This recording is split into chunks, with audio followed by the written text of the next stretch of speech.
अस्सलाम वालेकुम व्यूअर्स, मैं मुज़म्मिल अवान एक बार फिर आपकी खिदमत में हाजिर हूँ इस खबर के साथ कि पाकिस्तान मुस्लिम लीग काफ हुकूमत की इत्तेहादी जमात हुकूमत से रूठ चुकी है। हुकूमत ने उसको मनाने का जो फैसला किया है उसमें हुकूमत को कोई खातिर खा कामयाबी नहीं मिल सकी, कोई अच्छे असरात जो हैं वो नमूदार नहीं हो रहे। बल्कि मुस्लिम लीग काफ जो है उसने एम की तर्ज के ऊपर जो अपने तहफ़्फ़ुज़ात थे वो गवर्नमेंट के सामने रखे और गवर्नमेंट को एक बार फिर जो है हिला कर रख दिया। और हुकूमती हलके जो हैं इस खबर के बाद हिल चुके हैं कि परवेज़ इलाही साहब ने जो अभी हालिया स्टेटमेंट्स दिए हैं अपने तहफ़्फ़ुज़ात से मुतल्लिक, उसके हवाले से पाकिस्तान मुस्लिम लीग काफ जो है उसने अब अपनी एक स्ट्रेटजी जो है उसको तैयार कर लिया है, अपने लाहे अमल को, आइंदा के मुस्तकबिल के लाहे अमल को तैयार कर लिया है कि हुकूमत को अब जो है वो मुंह तोड़ जवाब दिया जाएगा। दूसरी बात यह है कि जी मुस्लिम लीग काफ जो है वो हुकूमत से क्यों नाराज़ हुई। क्या यकदम जो है वो इत्तेहादियों को नाराज़गी के इशारे मिल रहे हैं, या यकदम जो है इत्तेहादी अपने मुतालबात को तस्लीम करवाने के लिए एक बार फिर मैदान में कूद पड़े हैं। इस हवाले से जो है वो आज बात करनी है। काफ लीग जो है वो जी हुकूमत से नाराज़ हो गई है पंजाब हुकूमत से मुतल्लिक। मुस्लिम लीग काफ को बड़े शदीद किस्म के तहफ़्फ़ुज़ात हैं। सबसे पहली बात के गवर्नेंस का मसला, पंजाब हुकूमत की कारकर्दगी, और उसके बाद लोकल बॉडीज़ का निज़ाम, वो लोकल बॉडीज़ का निज़ाम जो काफ लीग मुशर्रफ के दौर के तर्ज को एक बार फिर इमरान खान साहब की हुकूमत को इम्प्लीमेंट करवाना चाहती है कि वो मुशर्रफ का वो बल्दियाती निज़ाम जो काफ लीग नाजिम, नायब नाजिम, तहसील नाजिम, उस तर्ज के जो है वो लोकल बॉडीज़ के निज़ाम को काफ लीग जो है वो हुकूमत के सामने रखना चाहती थी। जिस हवाले से पाकिस्तान मुस्लिम लीग काफ की क़यादत ने वज़ीर आज़म साहब से जब मुलाकात की थी, लास्ट मुलाकात की थी, तो उसमें इस पॉइंट को उठाया गया था।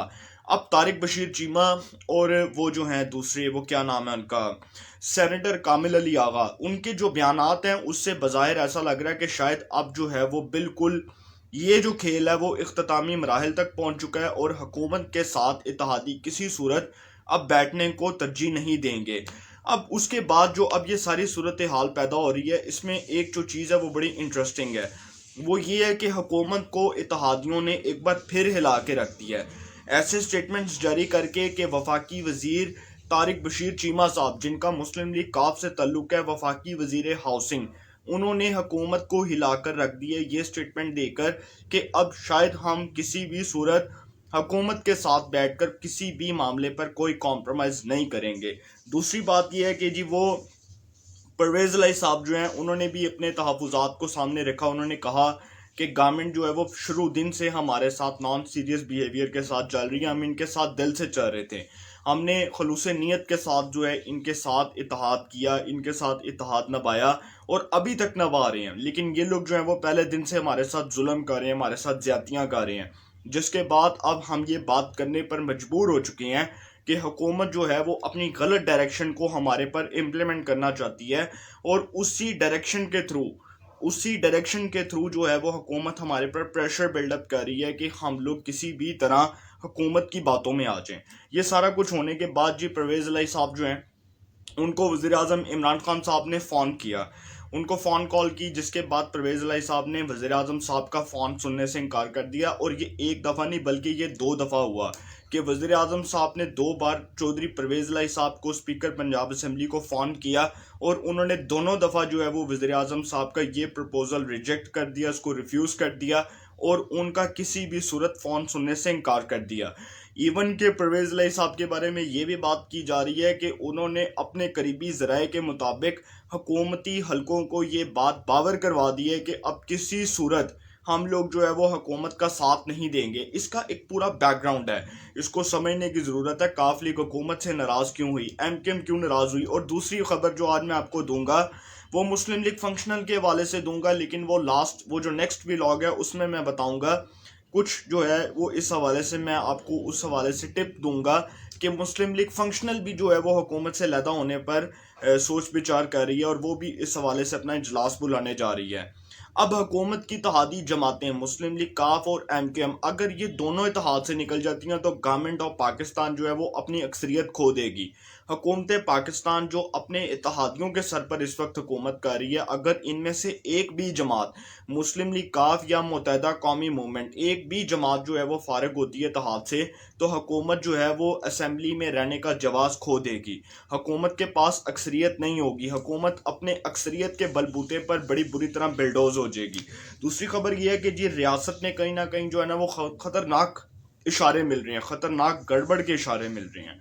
मतलब अब ये बातें सामने आ रही हैं कि मुस्लिम लीग काफ ने भी अपने तहफ़्फ़ुज़ात सामने रख दिए, उसके बाद MKM ने भी अपने तहफ़्फ़ुज़ात सामने रख दिए, और स्पीकर पंजाब असम्बली चौधरी परवेज़ लाई साहब जो ये कहते हैं कि जी मैं एक बेबस स्पीकर हूँ और मेरे जो इख्तियारात हैं उसको पंजाब हुकूमत ने बड़ी बुरी तरह जो है वो उसके ऊपर ज़र्ब लगा दी है, और पंजाब हुकूमत ने बड़ी बुरी तरह उसके ऊपर कब्ज़ा जमा लिया है। क्योंकि ये जो इख्तियारात है परवेज़ लाई साहब के, ये उनको अब याद आ रहे हैं। ये 3 साल पहले वो ये बात नहीं कर रहे थे। 3 साल पहले वो बुज़दार साहब के साथ भी बैठ रहे थे, उनके साथ मीटिंग्स भी अटेंड कर रहे थे, उनके साथ बैठकर जो है वो उनके साथ बैठकर इत्तेहाद भी निभा रहे थे।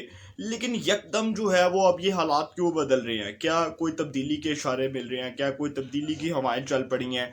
क्या पाकिस्तान में जो पॉलिटिकल सिनेरियो है वो तब्दील होने जा रहा है?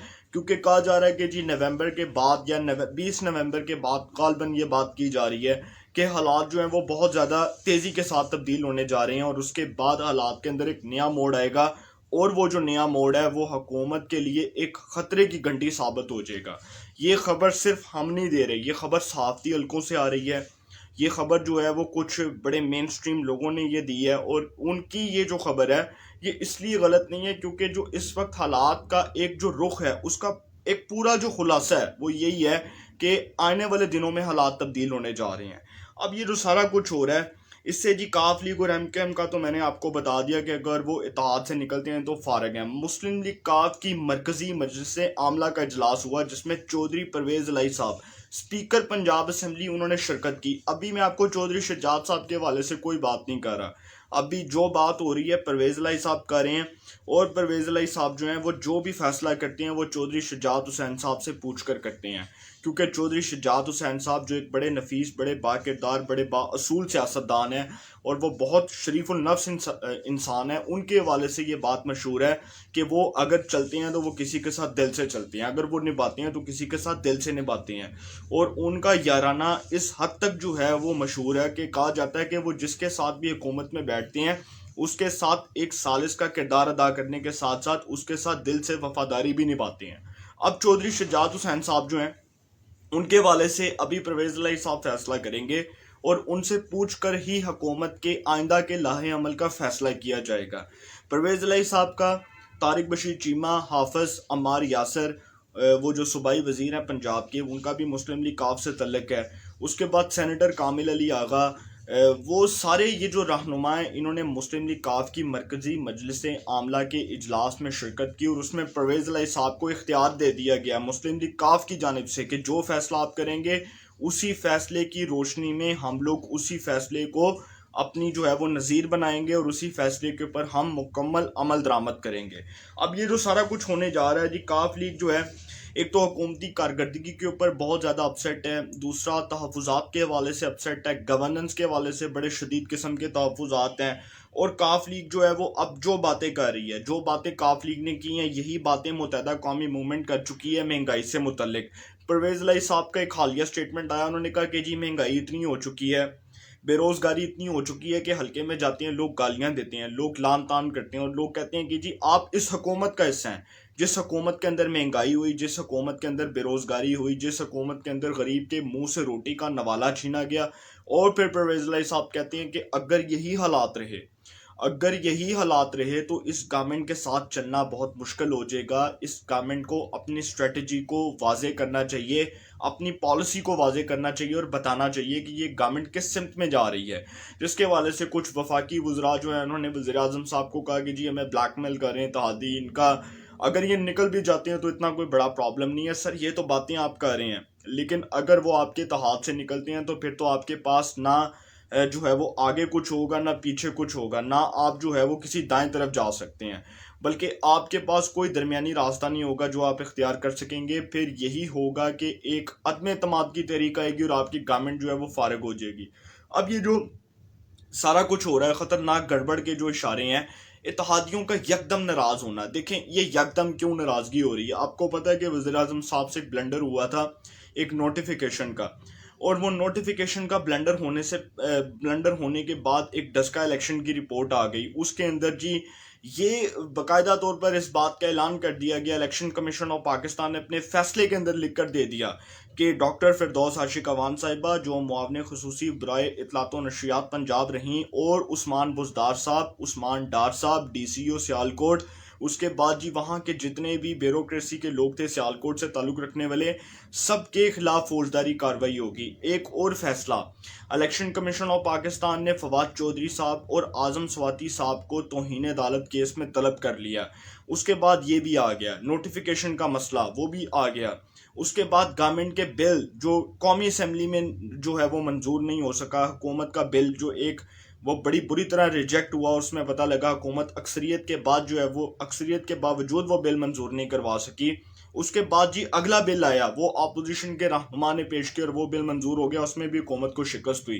तो यकदम जो है वो डायरेक्शंस बदल रही हैं, पाकिस्तान के अंदर पॉलिटिकल सिनेरियो बदल रहा है। और पाकिस्तान के अंदर जो पॉलिटिकल सिनेरियो बदल रहा है, अब वज़ीर आज़म इमरान खान साहब के लिए खतरे की घंटी बज चुकी है।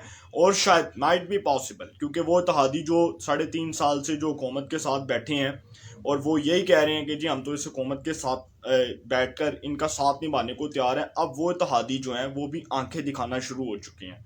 क्या वो अपनी डिमांड बढ़वाने के लिए कर रहे हैं? जो भी हो सकता है, ये सबको पता है वो क्यों कर रहे हैं। या तो वो अपनी डिमांड बढ़वाने के लिए कर रहे हैं, या वो हुकूमत को ब्लैकमेल करने के लिए ये सब कुछ कर रहे हैं, या वो हुकूमत को इसलिए ये सारा कुछ कर रहे हैं कि शायद उनको कहीं ना कहीं से कोई इशारा मिल चुका है, या वो उस मुस्बत इशारे के ऊपर अमल दरामद करना चाहते हैं। हालात जो हैं वो इमरान खान साहब के लिए अच्छे नहीं हैं। आने वाले दिनों में मज़ीद पेशरफ्त होने जा रही है। 20 नवंबर के बाद धमातम मस्कलंदर होगा, ना खेडांगे ना खेडन दियांगे वाली सूरत हाल पैदा होने जा रही है। जो होगा, अब इमरान खान साहब की हुकूमत के लिए बचना बहुत मुश्किल हो चुका है। तो उनको फैसला कर लेना चाहिए कि क्या उन्होंने तहादियों को लेकर चलना है, या उन्होंने जो है वो इस सिस्टम को तबाही के दहाने पर लाकर खड़ा करना है। क्योंकि जिस 3 साल के अंदर इमरान खान साहब की हुकूमत को उनके अपने वज़रा ने एक इबरत का निशान बनाया, अपने गलत स्टेटमेंट्स देकर, गलत पॉलिसियों के साथ, गलत जो है वो इकदामात के साथ। अब वज़ीर आज़म इमरान खान साहब के लिए महंगाई, बेरोज़गारी, इससे हटकर जो सबसे बड़ा मसला है वो तहादियों का मसला हो चुका है। और महंगाई बेरोज़गारी ने तो इमरान हुकूमत का वो लुच फ्राई कर दिया है, जो आए दिन जो है वो लोग उस पर तनकीद कर रहे हैं। अब क्या होने जा रहा है आने वाले दिनों में, इस हवाले से जो भी पेशरफ्त होगी आपको इन्फॉर्मेशन मिलेगी। इंशाल्लाह फिर मुलाकात होगी। अपना बहुत ख्याल रखिएगा। अल्लाह ताला आप सबको खुश रखे। मुल्क पाकिस्तान पे अपना खास करम फरमाए।